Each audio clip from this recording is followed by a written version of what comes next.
I've always believed in making my own way, so living solo in this bustling city, just a stone's throw from where I work as an editor at a large book publishing, has been perfect for me.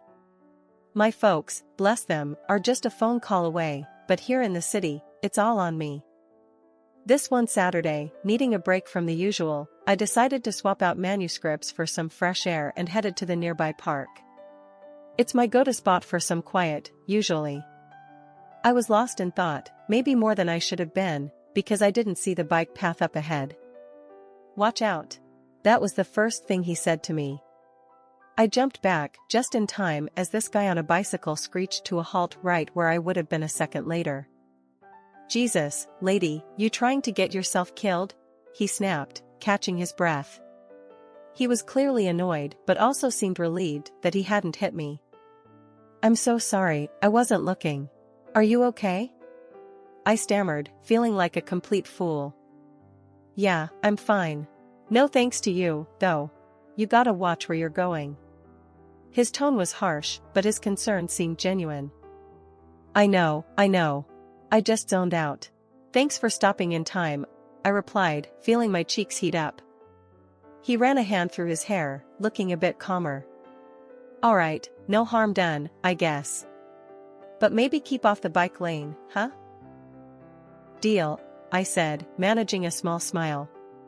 "I'm Jenna, by the way." "Tom," he said, offering a hand, which I shook. "So, Jenna, always this distracted, or is it just my lucky day?" "Only on Saturdays," I quipped back, feeling a bit more at ease. We both laughed, and somehow, that awkward start turned into coffee at the nearby cafe. Turns out, Tom worked at a car sales company.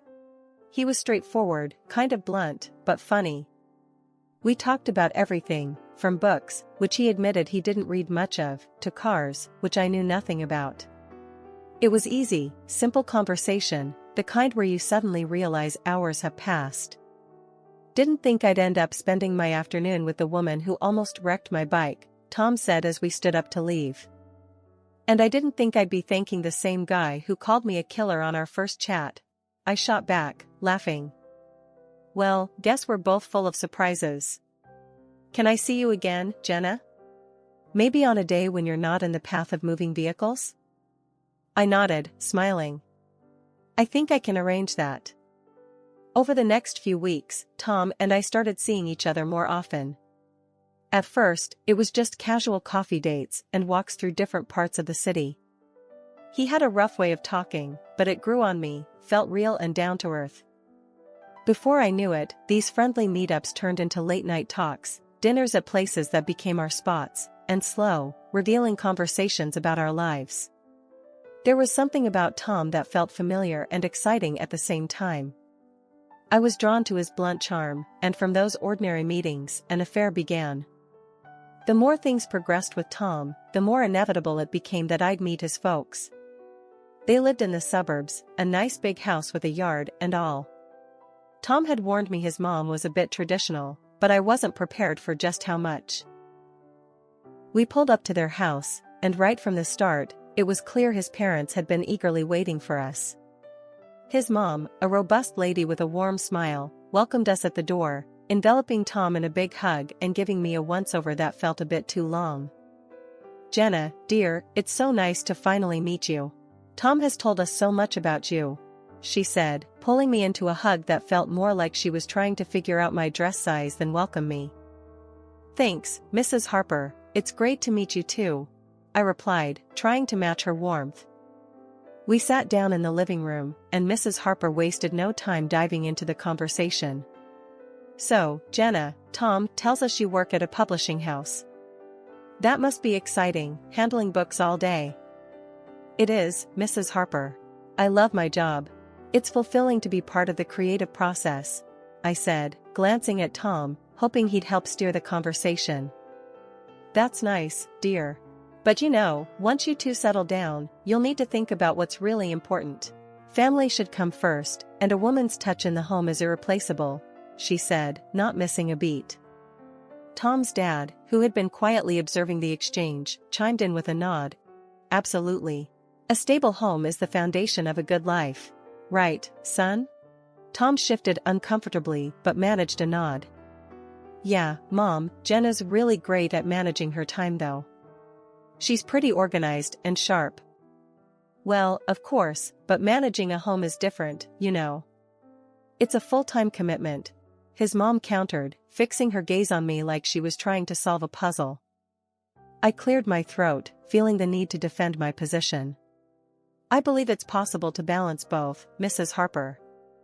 I think a modern family can have two working parents. It's all about teamwork, isn't it? Mrs. Harper smiled, but it didn't quite reach her eyes. Oh, dear, that's a nice thought.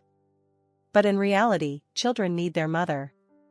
And a house needs a woman's touch, not just a quick sweep. The conversation drifted to other things, but the seed had been planted. Dinner was served, and it was like sitting in a minefield. Every compliment about the food felt like a veiled suggestion for me to take notes. Jenna, do you cook often? Mrs. Harper asked as she served a perfectly roasted chicken. Sometimes, when I can.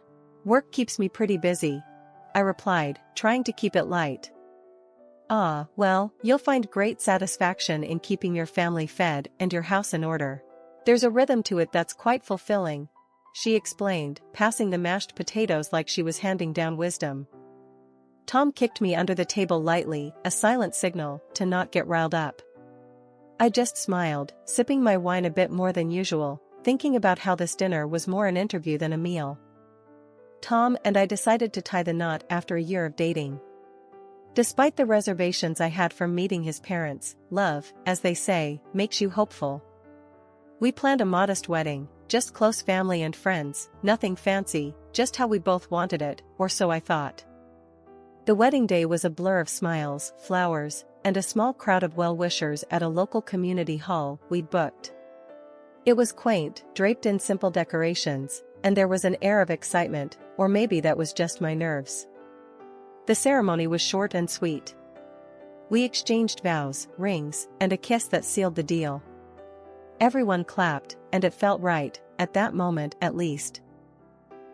At the reception, while we were munching on finger food, Tom leaned over and said, "So, I was thinking about our next steps, about moving into a bigger place." I nodded, munching on a celery stick. Sure, we talked about needing more space. What did you find? There's this great apartment, bigger and really nice. It's actually near where I grew up, he added, watching my reaction closely.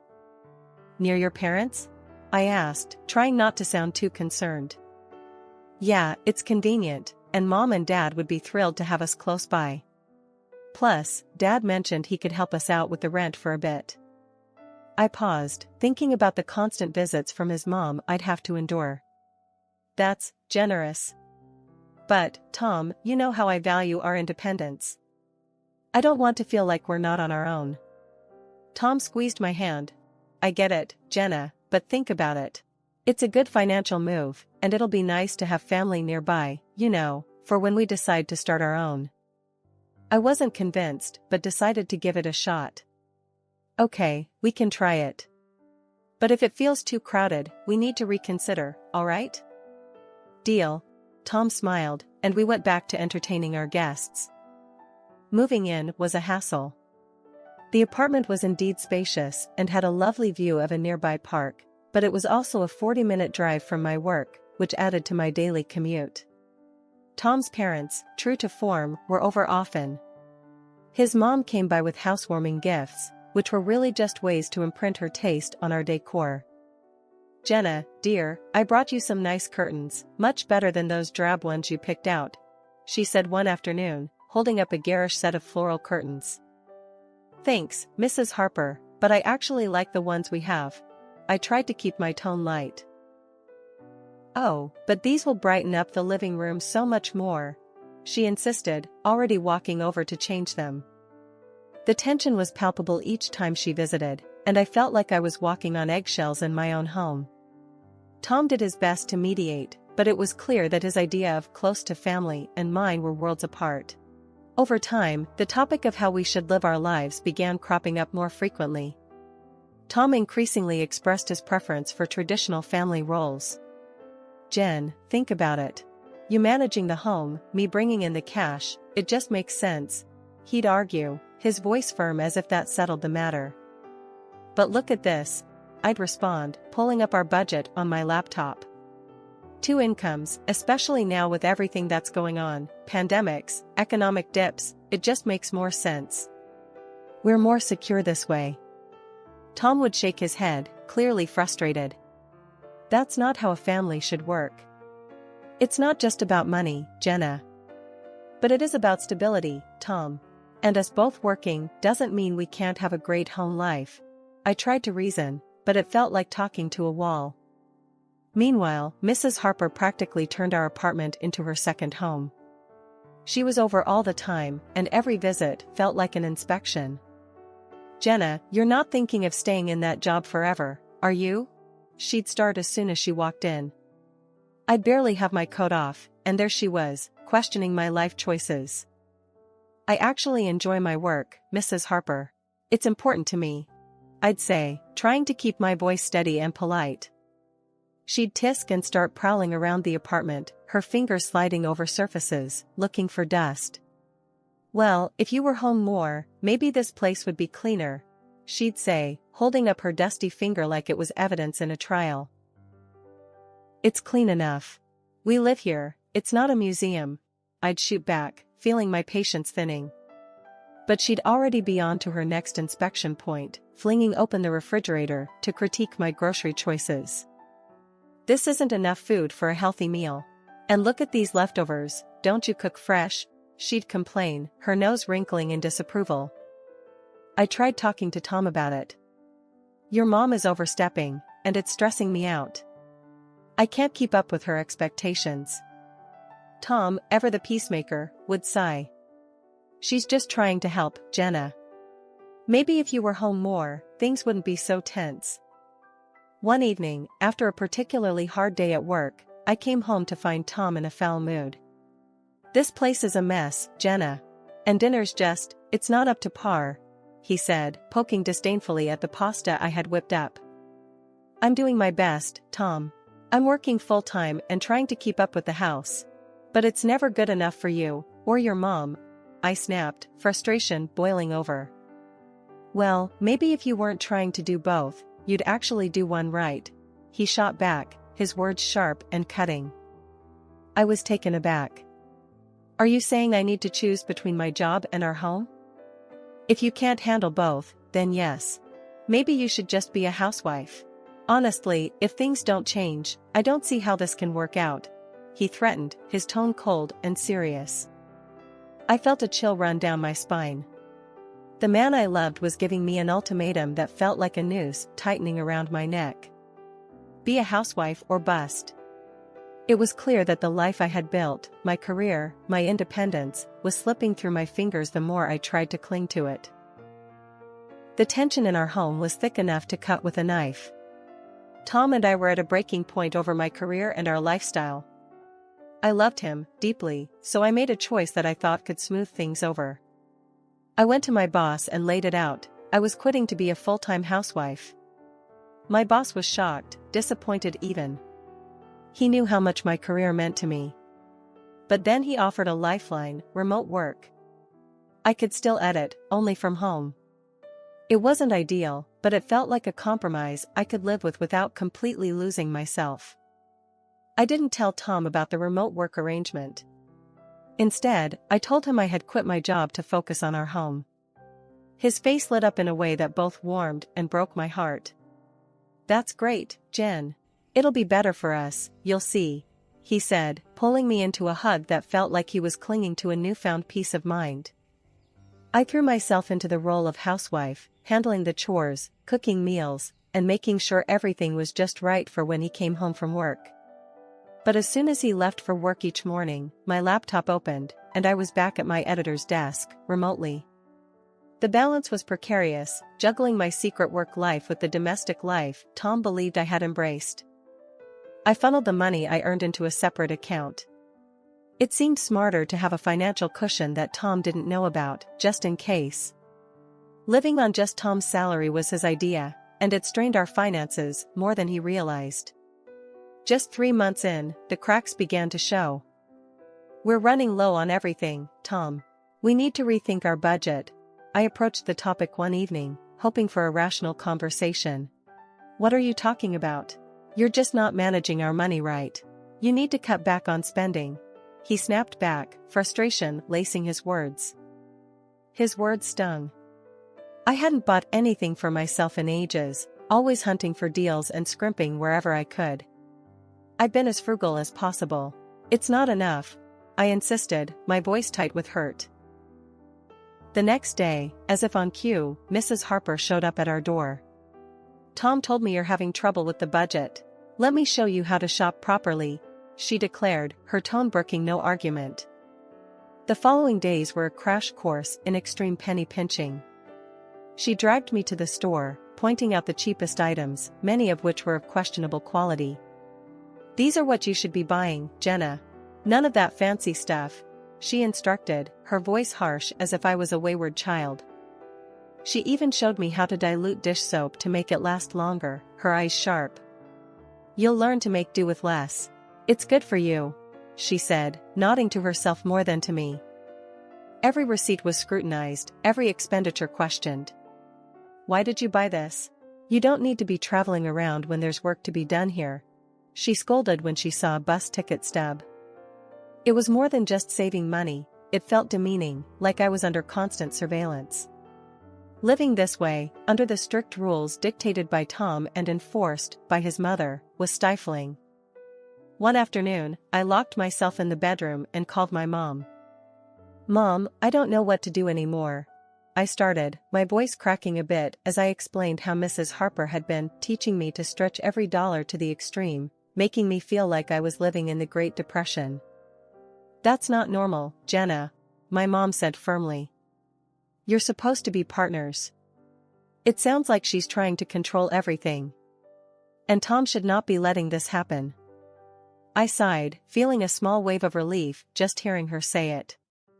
I know, Mom. It's just so hard. I try to stand up for myself, but it always turns into a huge fight. Just as I was about to say more, the bedroom door swung open. Tom stood there, his face twisted in anger. He had overheard me. Without a word, he marched over, grabbed the phone from my hand, and ended the call. A wife shouldn't be complaining about her husband and mother-in-law like some kind of traitor, he snapped, his voice cold and harsh. I was stunned. Tom, I was talking to my mom. I needed someone to talk to. That doesn't give you the right to badmouth us. Especially not to your mother, he retorted, his eyes narrowing. The argument spiraled from there, voices raised, words that couldn't be taken back. In a huff, Tom stormed out, slamming the door behind him. He was gone for the rest of the day, leaving me alone with my thoughts, which were a tangled mess of sadness and frustration. It was well past midnight when I heard the key turn in the lock. Tom stumbled in, reeking of alcohol. His usual stern demeanor was replaced by a sloppy, cruel drunkenness. I should have listened to my mom. She warned me about marrying someone like you. He slurred, his words like daggers. I stood up, my own anger rising. Tom, you're a grown man. Stop letting your mother run our lives. You don't need her approval for every little thing. That seemed to set him off even more. If you're so unhappy, why don't you just leave? He yelled, stepping close, his voice booming in the confined space of our apartment. It's 3 a.m., Tom. It's not safe, I replied, trying to reason with him even as my voice shook. I don't care. Get out, he shouted, not even looking at me. I hesitated only for a moment before I started to pack the essentials, my phone, some clothes. When I went to grab my wallet, Tom snatched it from my hands. I earned this money, Jenna. You have no right to it, he said, venom in his tone. Panic surged through me, but then I remembered my own account, my secret safety net. I called a taxi and left without looking back, Tom's angry shouts fading behind me as I closed the door. I found a temporary shelter in a nearby hotel. The morning after leaving Tom, I was up early, my mind racing with all that needed to be done. The first stop was a lawyer's office. It was a small, unassuming place, but the lawyer, Mr. Edwards, was sharp and kind. He listened as I laid out everything that had happened, nodding in understanding. "We'll get the divorce papers drawn up right away. You have rights, Jenna, and we'll make sure you're protected," Mr. Edwards assured me, his voice firm and confident. Armed with my newly drafted divorce papers, I returned to the apartment where Tom and I had lived. The place was silent, the remnants of last night's chaos evident in the strewn bottles and Tom's snoring form on the couch. He hadn't even made it to the bedroom. I began packing my things quickly, stuffing clothes, books, and personal items into boxes and bags. The reality of leaving this chapter behind felt both liberating and heavy. As I zipped up the last suitcase, Tom stirred on the couch. "Jenna? Hey, can you grab me a beer?" he mumbled, still half asleep, not even noticing the suitcases. Instead of a beer, I placed the divorce papers on the coffee table in front of him. "Here's what I can give you," I said, my voice steady. Tom blinked, slowly coming to. He picked up the papers, scanning them, a smirk appearing on his face. "What's this? You're serious? Come on, Jen. You'll come back. Just say sorry to me and my mom, promise to follow the rules, and we can forget all this." I couldn't help but laugh, a short, bitter sound. "No, Tom. I'm not coming back. Not now, not ever. This is goodbye." I left the apartment, the door closing behind me with a click that sounded like the locking of my past. I moved into a rented apartment that afternoon, a small place, but mine alone. Returning to work full-time at the office felt like stepping back into a world where I was in control. The familiar buzz of the office, the clack of keyboards, and the scent of coffee brewing, everything reminded me why I loved my job. I also reconnected with my friends and my parents, rebuilding the bridges that had been strained during my turbulent marriage. Catching up over long dinners and weekend brunches, I shared laughs and stories, feeling the strength of these relationships that had weathered so much. One late afternoon, as I was wrapping up a manuscript, my phone buzzed. Glancing at the screen, I saw a name I hadn't expected, Claire, a close friend from the city who had been my sounding board through the worst of times. "Hey Claire, what's up?"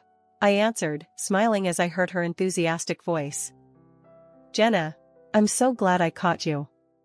Listen, a few of us are getting together this weekend at that new cafe downtown. You have to come. It's been ages, and everyone's dying to see you." The cafe meetup turned out to be just what I needed. Laughter, updates, and a gentle nudge back into the social world. It felt good to be among friends, to share stories and listen to theirs, feeling the camaraderie that I'd missed. As the gathering wound down, Claire caught me by the arm as we were leaving. "Hey, how are you really doing, Jen?" she asked, her gaze piercing, but kind. I took a deep breath, letting the truth surface. "I'm getting there, Claire. It's been tough, but I think I'm finally moving forward for real." A few months into my new old life, my phone rang while I was reviewing a particularly challenging manuscript. The screen flashed Tom's name. Taking a deep breath, I answered, my voice cool and collected. "Jenna, hey, I need to talk to you." Tom's voice came through, hesitant and a bit desperate. "What is it, Tom?" I asked, not really in the mood for pleasantries. "Well, I got fired," he blurted out. "And things are tight. I was wondering." "You need money." I finished for him, not surprised by the turn of the conversation. "Yeah. And, well, I was thinking maybe we could start over, you know? If you apologize to my mom and me, and we could try again. You could take care of us." His voice was hopeful, almost pleading. I couldn't help it, I burst into laughter. The idea was so ludicrous it took me a moment to gather myself. "Tom, you're joking, right? You want me to apologize, support you, and come back to all that mess? You've ditched your principles pretty fast, haven't you?" There was a silence on the other end. "So, is that a no?" "Yes, Tom, that's a no. A big one," I replied, still chuckling at the absurdity. "I'm doing well, really well actually, and I'm not about to give up my freedom and happiness for another round of whatever that was." Hanging up, I shook my head in disbelief. The call was a stark reminder of how far I had come and how much I had changed. I was free, truly free, and it felt liberating. I turned back to my manuscript, a smile playing on my lips. The idea of jumping back into a relationship wasn't appealing at the moment. I was enjoying my independence too much, savoring the peace that came with it.